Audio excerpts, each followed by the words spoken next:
spell about what the word agnostic means. It comes from the Greek without knowledge. Like it literally means without knowledge, you know? An atheist means without God, right? You'll find a lot of people who call themselves atheists. They won't tell you 100% that there's zero possibility of a God or the afterlife existing. So in that sense, they're technically more agnostic. I learned this quite early on, and it's why I never really like went around saying, yo, I'm an atheist, because it felt quite, vain, because at the time I could never be 100% sure. The real issue, it wasn't that evidence didn't exist. It was I hadn't ever bothered looking for the evidence.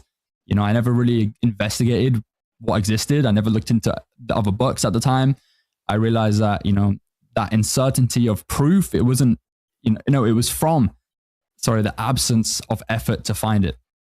And, at the time, this kind of, before I went down that path, it led me into like nihilism, which is far, far darker than one of the darkest, I guess, like ideologies or kind of paths you can take. I went through a bit of suicidal ideation. It was passive. So just, intrusive thoughts, and a lot of people get them, especially today with, all the isolation there is with social media and such. And it depresses you. Life often felt like this endless maze. I thought there was no exit but death. The world just seemed to decay, regardless of my existence. I thought if I died, it would just, continue towards this oblivion. Everything around, or everyone around me had the same view, existence just ends in this black screen, this endless sleep. That means all trials or corruption on the earth, all the suffering would never be answered for.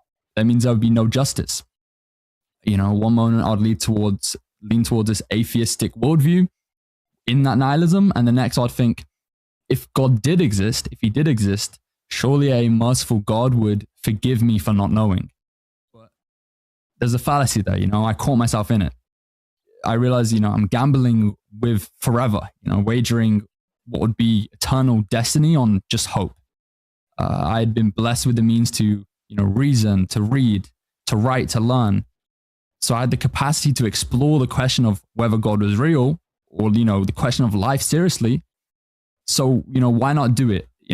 Either I lose nothing, or, I've lived 21 years, I'll lose nothing. I'll just live the next rest of my life like I've already lived it, or I gain everything by reliving the remaining ones according to God's will. My first step in that, after, coming to this conclusion that, not conclusion, but idea, or, questioning that, I may as well explore it. Why not? What do I lose? It was going through all the world religions, Hinduism, Sikhism, Buddhism. It took me not long to realize they're all steeped in culture and mythology. You either worship like a literal man-made statue, animals, millions of deities, there's no substantial historical or scientific foundation to them. If anything, these were the fairy tales my parents perhaps got mixed up with.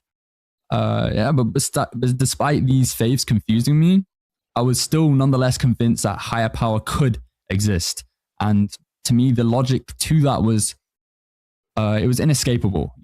I myself am weak, I'm limited, I'm dependent. I don't sustain myself. I don't tell my heart to beat. I don't tell my digestive system to break down all the nutrients in the food perfectly for my body.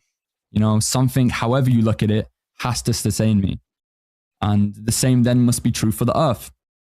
Everything that exists in this world has a cause. Nothing here comes from nothing. Therefore, the earth and existence itself, logically and rationally, would follow that same rule, just kind of breaking it down. And I think this exact kind of thought pattern is where, something certain shifted in me. I'd been using this, ambiguous language to avoid the full weight of what I was saying or thinking. When I thought of this higher power, I was evading the truth, that being had to be the creator. That being created me and the earth. And in that sense, I was no longer agnostic, I was a theist.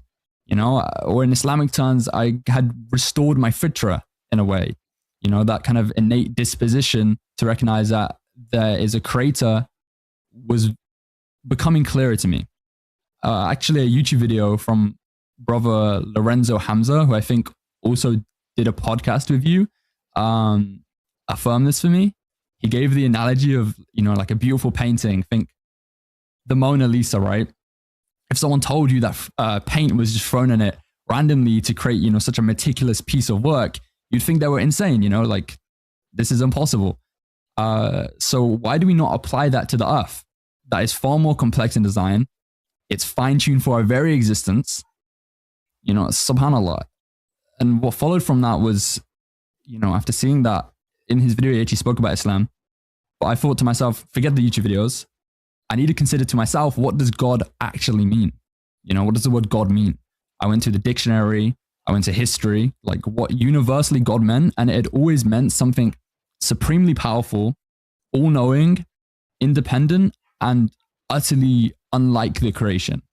You know, I calculated that a higher being equals the creator equals God. You know, it's quite simple. And for this God to truly be God, I figured it had to be one. This is something that was, you know, natural to me, you know, my fitra, you know, independent, singular. And if God was independent and singular, that would explain the regularity of natural laws in the world. And I, you know, it was kind of coming clear to me, but I remember there being one question that almost threw off the whole thing, you know, and I actually hear it a lot now as well, being a Muslim. You know, atheists will say, people that are agnostic or people that are maybe even questioning their faith, they'll say, why does evil exist if God exists, you know? And per every Abrahamic religion, God is loving and merciful. So why does evil exist? And this is when the question of, or the idea of free will entered my life, you know? It was always there, obviously. I always knew I had free will, but I used it in the wrong